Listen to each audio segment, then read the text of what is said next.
Ya lo tomas.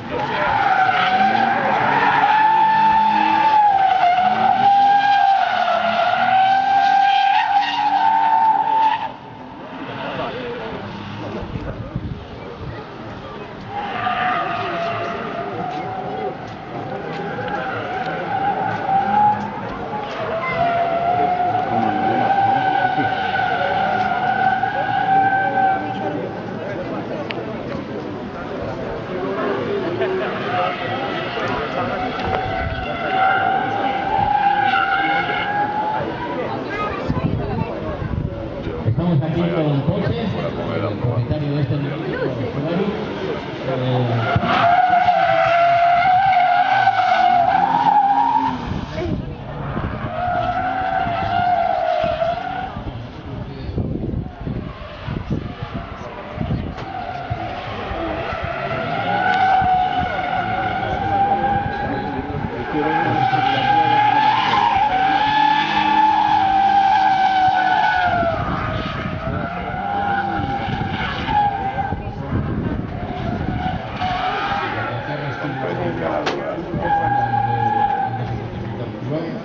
hasta que pasó a Canarias y ahora a Galicia. Qué maravilla, la verdad que podéis verle aquí todo el día. Es una pieza única. Y como decimos, a Sergio dando más vueltas y los chicos del karting en breve saldremos a dar vueltas.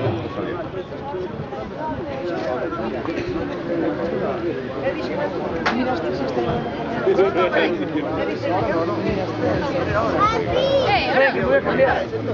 Cambiar. Yo voy,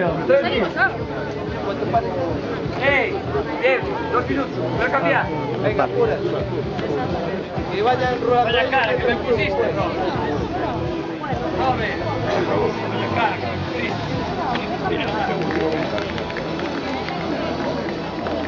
¿Quién voy a? Oye,